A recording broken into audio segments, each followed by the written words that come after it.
A paz do Senhor a todos os irmãos, espalhados nos quatro cantos da terra, a todos os filhos do Deus Todo-Poderoso, dos filhos do Deus de Abraão, de Isaac e de Jacó. Vou agora aqui, irmãos, vamos pegar e meditar aqui nos 10 mandamentos, né? E ver o que nos falta para agradar a Deus. E assim nós venhamos nos esforçar para estar agradando a Deus, né? Porque as Escrituras dizem que nenhum homem consegue cumprir os 10 mandamentos. Visto que agora nós temos que o quê? Confessar o nome de nosso Senhor e Salvador Jesus Cristo. Porque os mandamentos espirituais éramos carnais. Mas agora nós vivemos no Espírito. Nós que confessamos o nome de Jesus, nós que fomos batizados no nome de nosso Senhor e Salvador Jesus Cristo, em nome do Pai, do Filho e do Espírito Santo. Nós que confessamos o nome de Jesus Cristo. Então agora vamos meditar nos 10 mandamentos. Como é que os 10 mandamentos se cumprem? Não adianta você tentar cumprir os 10 mandamentos sem confessar o nome de Jesus Cristo. Porque se você não confessar o nome de Jesus Cristo, você não vai conseguir cumprir os 10 mandamentos. E eu agora, irmão, confessando o nome de Jesus Cristo, vou conseguir cumprir à risca os 10 mandamentos? De vez em quando você vai cair. De vez em quando você vai fazer as coisas erradas que as Escrituras condenam. Mas o que é que acontece? Você tem um sumo sacerdote, você invoca o nome de nosso Senhor e Salvador Jesus Cristo. E você invocando o nome de nosso Senhor e Salvador Jesus Cristo, você é perdoado. Qual a diferença da lei de Cristo? A lei de Cristo, a diferença é que com a lei de Cristo, a lei de nosso Senhor e Salvador Jesus Cristo, o que é que acontece? Você recebe o perdão. Você é lavado pelo sangue de Cristo. Você é lavado pelo sangue de nosso Senhor e Salvador Jesus Cristo. E os teus pecados são perdoados. No regime da lei, você tentar cumprir os 10 mandamentos no regime da lei, como os judeus tentam. O que é que acontece? Você teria que ser apedrejado, caso você não cumprisse os 10 mandamentos. Falhasse em um, falhou em todo. Falhou em um, teria que ser apedrejado. Então vamos ler aqui os 10 mandamentos e tentar aprender um pouco, né, irmão, sobre os 10 mandamentos. Vou ler então os 10 mandamentos, depois nós vamos tentar entender os 10 mandamentos resumidamente. Os 10 mandamentos, fala lá em Êxodo capítulo 20. Amém? Os 10 mandamentos, Êxodo capítulo 20. Então falou Deus todas estas palavras. Eu sou o Senhor teu Deus, que te tirei da terra do Egito, da casa da servidão. Não terás outros deuses diante de mim. Segundo mandamento, não farás para ti imagem de escultura, nem semelhança alguma do que há em cima dos céus, nem embaixo da terra, nem nas águas, nem debaixo da terra. Não as adorarás, nem lhes darás culto, porque eu sou o Senhor teu Deus, Deus zeloso que visita a iniquidade dos pais dos filhos até a terceira e quarta geração daqueles que me aborrecem, e faço misericórdia até 1000 gerações daqueles que me amam e guardam os meus mandamentos. Não tomarás o nome do Senhor teu Deus em vão, porque o Senhor não terá por inocente o que tomar o seu nome em vão. Lembra-te do dia de sábado para o santificar. 6 dias trabalharás e farás toda a tua obra, mas o 7º dia é o sábado do Senhor teu Deus. Não farás nenhum trabalho, nem tu, nem o teu filho, nem a tua filha, nem o seu servo, nem a tua serva, nem o teu animal, nem o forasteiro das tuas portas para dentro. Porque em 6 dias fez o Senhor os céus e a terra, o mar e tudo que neles há. E no 7º dia descansou. Por isso o Senhor abençoou o dia de sábado e o santificou. Honra o teu pai e a tua mãe, para que se prolongue os teus dias na terra que o Senhor teu Deus te dá. Não matarás, não adulterarás, não furtarás, não dirás falso testemunho contra o teu próximo, não cobiçarás as coisas, a casa do teu próximo, não cobiçarás a mulher do teu próximo, nem o seu servo, nem a sua serva, nem o seu boi, nem o seu jumento, nem coisa alguma que pertença ao teu próximo. Aí agora, irmão, vamos pegar e entender, né, os 10 mandamentos. Vamos tentar destrinchar aqui esses 10 mandamentos devagarzinho, para a gente ver que muitos irmãos que estão dentro das igrejas não agrada a Deus. Estão vivendo a vida de qualquer jeito. Dizem, estou confessando o nome de Jesus, pronto, aí vou levar a vida de qualquer jeito. E não é assim que as Escrituras ensinam. As Escrituras dizem que você tem que se esforçar. Senão Jesus não mandava a gente vigiar. Porque a todos que eu digo, vigiar. E era o que foi Jesus que disse. Que nós devemos vigiar. Então nós devemos estar vigiando a nossa vida. Então esses mandamentos Jesus transformou em 2. Amarás o Senhor teu Deus de todo o teu coração, de toda a tua força, de todo o teu espírito. E o segundo semelhante a esse, amarás o teu próximo como a ti mesmo. Onde tem irmãos que dentro da igreja, nem cumprimentar o irmão não cumprimenta. Dá as costas para o irmão. Conheço irmãos dentro da igreja que tem 30, 40 anos de igreja. Não tem de igreja, tem de congregação, porque uma pessoa que faz isso não é convertido.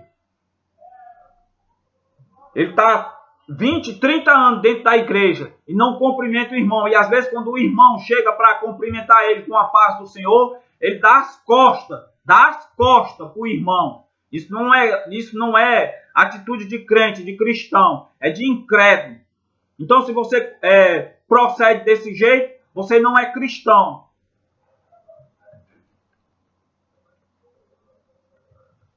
Vamos agora aqui pegar e meditar, né? Nos mandamentos que o Senhor Deus pegou e nos deu. Amém? Vamos pegar e meditar. E mostrar como ficou resumidamente, como Jesus pegou e transformou os 10 em 2 mandamentos. Então vamos para o primeiro mandamento. O primeiro mandamento é: não terás outros deuses diante de mim. Acabou. Acabou, meu irmão.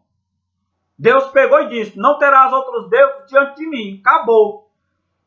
Mas as pessoas pensam que ter outros deuses é só você cultuar a imagem, né? Que é o segundo mandamento.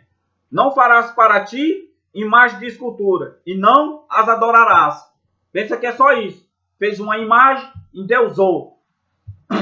Não terás outros deuses diante de mim. Às vezes você também faz do seu filho o seu Deus. Principalmente os ricos.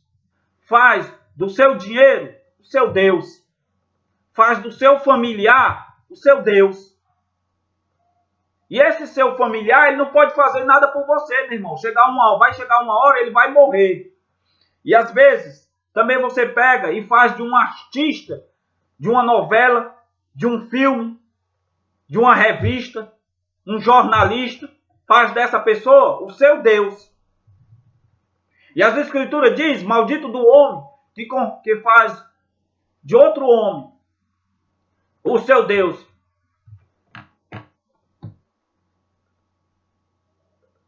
Maldito o homem que faz de outro homem o seu Deus, porque confia nele. Maldito o homem que confia no outro homem e faz dele o seu Deus. Eu não posso fazer de outro homem o meu Deus. Eu tenho que tomar como exemplo Jesus Cristo. O padrão da minha vida é Jesus Cristo. Toda vez que eu leio as Escrituras, o padrão da minha vida é Jesus Cristo. É esse padrão que Deus aceita, o Messias. Por que é que os judeus sofrem até hoje? Por quê? Porque eles não aceitam Jesus como Cristo, como Messias.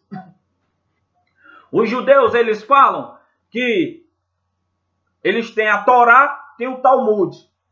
Mas o que é que acontece? Os judeus, eles simplesmente leem um pouco a Torá e aonde eles interpretam, tiram a interpretação da Torá pelo Talmud, pelo ensinamento dos rabinos que está escrito no Talmud. E nesse Talmud eles dizem o quê? Que Jesus Cristo está no inferno, afogado em fezes e comendo fezes. E todo aquele que é servidor de Jesus Cristo vai para o inferno e vai comer fezes com Jesus Cristo. Está comendo fezes. Jesus está comendo cocô lá no inferno. É brincadeira? Aí você vai entender as diásporas. que aconteceram com os judeus. Porque eles foram perseguidos todo esse tempo. E Deus tem um propósito. Deus está sendo misericordioso.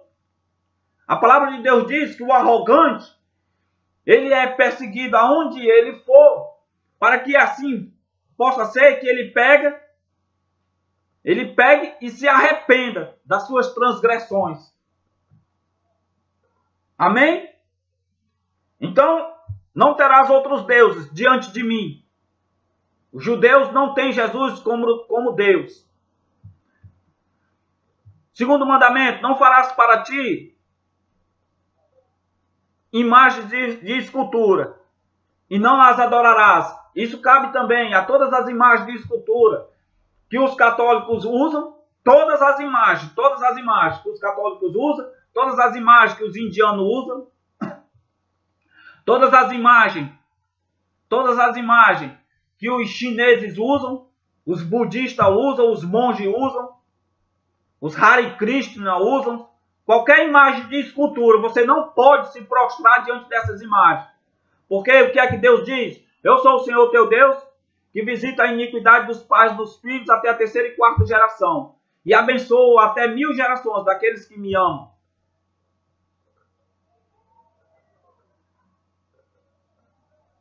Se você ama a Deus, Deus te abençoa até 1000 gerações.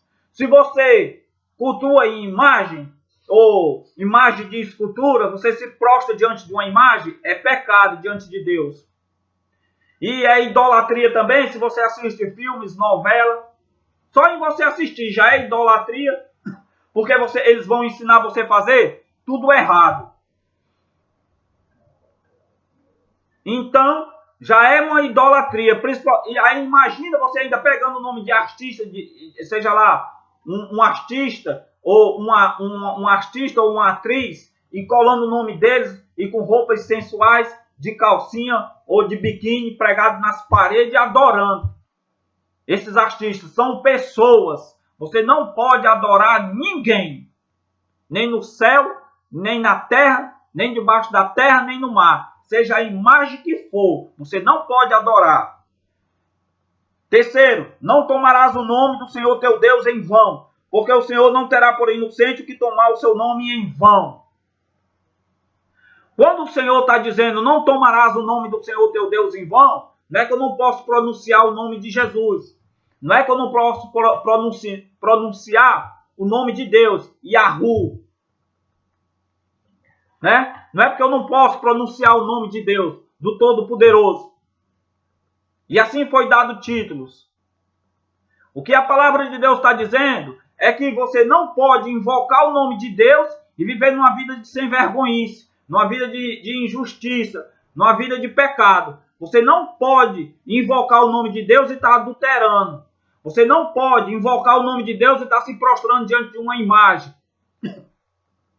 Você não pode invocar o nome de Deus e estar maquinando matar alguém. Você não pode invocar o nome de Deus e estar adulterando. Você não pode invocar o nome de Deus e estar furtando. Você não pode invocar o nome de Deus e estar levantando falso testemunho das pessoas, mentindo a respeito das pessoas. Você não pode invocar o nome de Deus. Por isso Deus diz, não tomarás o nome do Senhor teu Deus em vão. O Senhor não terá por inocente aquele que tomar o nome do Senhor teu Deus em vão. Ele não terá por inocente. É isso que ele está dizendo. Que você não pode invocar o nome de Deus e estar em pecado. Você tem que se santificar, meu irmão. Você tem que se santificar. Você tem que estar buscando a presença de Deus. Você tem que estar deixando o pecado. Você tem que entender isso. O Satanás ensinou a Eva e a Adão a pecar. E assim foi passando de geração em geração. Foi passando de gerações em gerações. Numa árvore genealógica. E Jesus Cristo veio. Jesus Cristo, o Messias, veio. E veio nos ensinar a não pecar. É muito fácil. É só você pegar e procurar o sentido da palavra. Cristão. Cristão significa um pequeno Cristo. Se Jesus Cristo, ele lutava contra o pecado, Então você é um pequeno Cristo, você é um exemplo também na terra. Jesus veio ser o exemplo, é o único exemplo que Deus aceita. Lá em Isaías 53 ele fala isso, é o único exemplo que ele aceita. O Messias que ele escolheu para dar exemplo a toda a terra.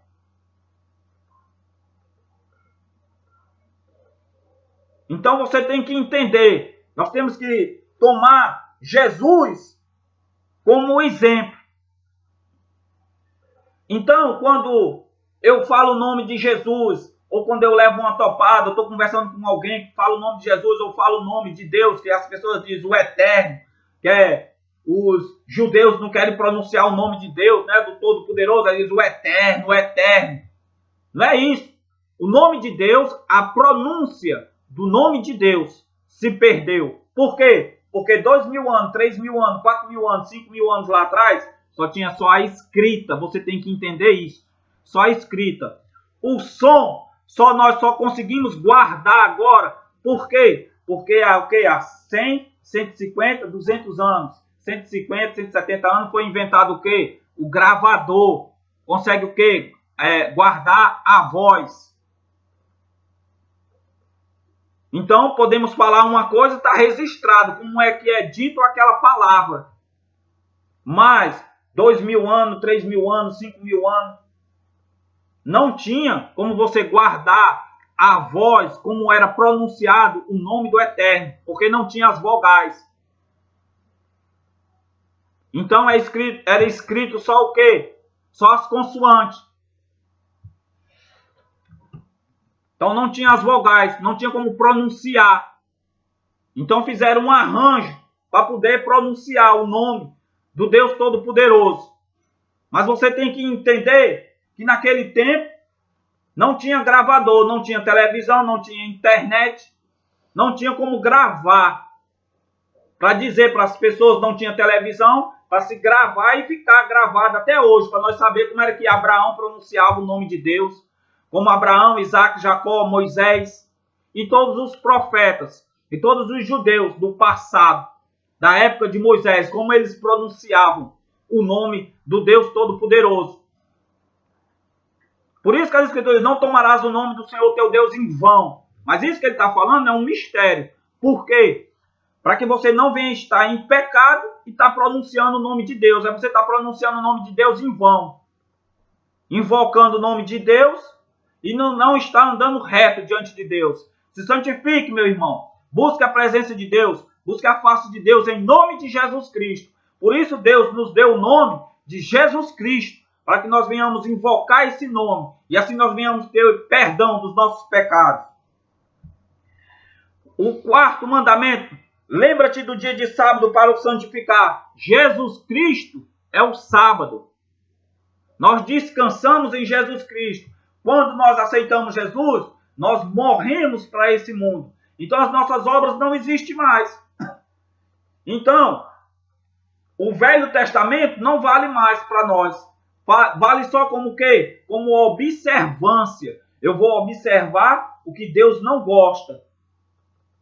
Eu vou observar o que Deus não gosta. E agora aquilo eu vou pegar e passar a praticar. Se Deus não gosta daquilo dali, o que é que eu vou fazer? Eu vou fazer o contrário. Deus não gosta daquilo ali. Deus gosta disso aqui, então eu vou praticar isso aqui. É para isso que serve o Velho Testamento. Para mim observar as coisas erradas que os irmãos faziam do passado, eu não vou fazer. Por quê? Porque Deus não gosta daquilo ali. E o que os irmãos faziam de certo, eu vou fazer, porque Deus gosta daquilo dali. Amém? Se você for ler lá em Hebreus capítulo 4, em Hebreus, capítulo 4, fala do mandamento. Ele diz assim, a entrada no descanso de Deus pela fé. Aí você vem aqui no versículo 3, assim, ó. Nós, porém, que cremos, entramos no descanso. Nós, porém, que cremos em quem? Em Jesus Cristo. Entramos no descanso, conforme Deus tem dito. Assim jurei na minha ira, não entrarão no meu descanso, embora certamente as obras estivessem concluídas desde a fundação do mundo. Isso eu estou lendo em Hebreus capítulo 4, versículo 3 e versículo 4. Porque em certo lugar assim diz no tocante ao sétimo dia.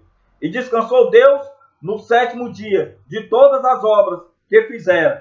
No versículo 7 ele diz assim: de novo, determina certo dia. Hoje falando por Davi, muito tempo depois, segundo antes fora declarado. Hoje, se ouvirdes a sua voz, não endureçais o vosso coração. No versículo 10, o que é que ele está dizendo agora? Porque aquele que entrou no descanso de Deus, também ele mesmo descansou de suas obras, como Deus das suas. Aí você entende, automaticamente você entende sobre... Lembra-te do dia de sábado para o santificar. Aí você lê o capítulo, em Hebreus capítulo 4, os versículos 3 e 10, e diz assim: nós, porém, que cremos em quem? Em Jesus Cristo. Entramos no descanso, conforme Deus tem dito. Versículo 10. Porque aquele que entrou no descanso de Deus, também ele mesmo descansou de suas obras, como Deus das suas. Quer dizer, eu já descansei das minhas obras, meu irmão. Eu não preciso descansar no sábado. Porque o sábado é Jesus Cristo. E que obras são essas? Os pecados que eu cometia. Eu estou descansando em Jesus Cristo. Eu já não tenho obras. Porque as obras que eu faço no Espírito Santo de Deus. E quando eu cometo um erro, sou eu quem cometo o erro. Não é o Espírito Santo. Então eu vou e peço perdão dos meus pecados. Então eu já estou no descanso. Então o sábado é Jesus Cristo. Quinto, honra teu pai e tua mãe, para que se prolongue os teus dias na terra que o Senhor teu Deus te dá. Você deve respeitar seu pai e sua mãe. Você deve honrar seu pai e sua mãe. Sexto, não matarás. Você não pode matar de forma nenhuma. Tem versículos na Bíblia que diz, a não ser que seja para você se proteger, né? Em defesa própria. Mas mesmo assim, se der para você correr, corra, meu irmão. Se der para você correr, corra. Mas não mate ninguém. Não mate ninguém. Para que Deus não venha cobrar esse sangue das suas mãos. Nunca mate ninguém. Se esforce em nome de Jesus. Sétimo mandamento, não adulterarás. Se esforce, meu irmão, para não adulterar. Em nome de Jesus. Você agora tem o nome de Jesus Cristo para te dar força, para te ajudar. E caso você caia, se arrependa em nome de Jesus. O problema das igrejas, dos irmãos nas congregações, é porque, além de adulterar, não se arrepende, meu irmão. Misericórdia, você adulterou, se arrependa do seu pecado, mas não fique achando graça da palhaçada que você fez dentro das congregações. Fica transando com as irmãzinhas dentro das igrejas, às vezes transando com o pastor, às vezes transando até com a esposa do pastor, nas congregações, tá maior imundício, maior sem vergonhice, transando com as cantoras, com as missionárias, tá maior sem vergonhice dentro das igrejas, e o problema, que não se arrependem, meu irmão, não se arrepende, não entra em comoção, não se arrepende, ficam ainda contando piada, como foi que fez, deixou de fazer, com os outros irmãos que são coniventes, com a sem vergonha dentro das igrejas. Oitavo mandamento, não furtarás, não roube dentro da igreja. Deus está vendo tudo, meu irmão. Pastores que abrem congregações dentro de 1 mês, 2 meses, 3 meses, já tem um carro de 80 mil, 100 mil. Essas ofertas que você recebe dentro da igreja é para dividir com os pobres da igreja. Vai ler as escrituras, vai meditar nas escrituras, tenha vergonha na cara. Em nome de Jesus. E você também, meu irmão, que vive furtando dentro da igreja, vive roubando dentro da igreja. Não é roubando dentro das igrejas, eu estou dizendo, você é membro. Você que rouba um parafuso, seja lá onde for, se arrependa dos seus pecados. Nono mandamento, não dirás falso testemunho contra o teu próximo. Observe quando você estiver falando e contando uma história, se é verdade, se você não está levantando um falso testemunho. Antes de tu for falar, medita nas tuas palavras que tu estiver falando. E 10, não cobiçarás. As escrituras dizem que você não pode cobiçar nada do teu vizinho. Nada do teu próximo. Nada. Nada. Você sabe o que é nada? Você não pode cobiçar nada. O fulano tem um carro, eu não posso cobiçar o carro dele, eu não posso cobiçar a esposa dele, eu não posso cobiçar o jumento dele. Eu não posso cobiçar a casa dele, a bicicleta dele. Eu não posso cobiçar a moto dele. E nessas congregações, diz que tu tem que jogar sal na casa do vizinho, que a casa do vizinho vai ser tua. Tu tá cobiçando a casa do vizinho. Que tu tem, nessas congregações aí, dos falsos profetas, diz que tu tem que pegar 1 quilo de sal e ir na casa do vizinho e jogar no carro do vizinho. Que o carro do vizinho vai ser teu. Tu tá cobiçando a casa do vizinho. Tu tá cobiçando o carro do vizinho. Que tu tem que pegar o sal e jogar na frente da empresa. De uma pessoa que tu conhece. Que aquela empresa vai ser tua. Tu tá cobiçando a empresa dessa pessoa. Não cobiçarás. Tu tá cobiçando as coisas do teu próximo. Eu espero que vocês meditem nesse vídeo. E venham se esforçar para estar agradando a Deus. E caso você cometa pecado, as Escrituras diz que eu tenho que fazer o quê? Eu não tenho que achar graça, eu não tenho que me sentir feliz com o pecado que eu cometi. Eu tenho que entender que eu caí. Mas o cair é do homem, o levantar é de Deus. Então eu tenho que me levantar, eu tenho que me erguer, tenho que me arrepender do pecado que eu pratiquei. E me voltar a Deus. Por isso as Escrituras, Jesus Cristo diz: amarás o Senhor teu Deus de todo o teu coração, de toda a tua força, de todo o teu espírito, de todo o teu entendimento. E o segundo é semelhante a esse: amarás o teu próximo como a ti mesmo. Meu irmão, você me ama, então não peque. Algumas pessoas às vezes perguntam por que eu sou assim tão radical. Meu irmão, porque eu lhe amo. Então, eu me esforço para não pecar. Entenda, como foi que o pecado entrou no mundo? O pecado abundou por causa de um pecado. De Eva, passou para Adão e foi passando, até chegar nos nossos tempos, nas nossas gerações. E a santificação começou com Jesus Cristo, santificando, e tem que ser passado por nós, irmãos. Mas como foi? Jesus Cristo lutou contra o pecado, por isso que ele foi crucificado. Os apóstolos lutaram contra o pecado. Os profetas que viveram antes de Jesus lutaram contra o pecado. Você, para ser um servo de Deus, você tem que estar lutando contra o pecado. Por que os judeus, eles não confessam Jesus Cristo como Salvador, como Messias? Porque o alvo dos judeus não é santidade, o alvo dos judeus não é o paraíso, o alvo dos judeus não é a salvação. O alvo dos judeus é ganhar esse mundo. Mas Jesus Cristo disse: de que me adianta ganhar o mundo inteiro e perder a minha alma? De que adianta, meu irmão, você ganhar o mundo inteiro e perder a sua alma? Você tem que se santificar. E você só prova que você ama a Deus você lutando contra o pecado. Porque quando você luta contra o pecado, aquele outro seu irmão vai começando a entender o que é santidade, o que é santificação.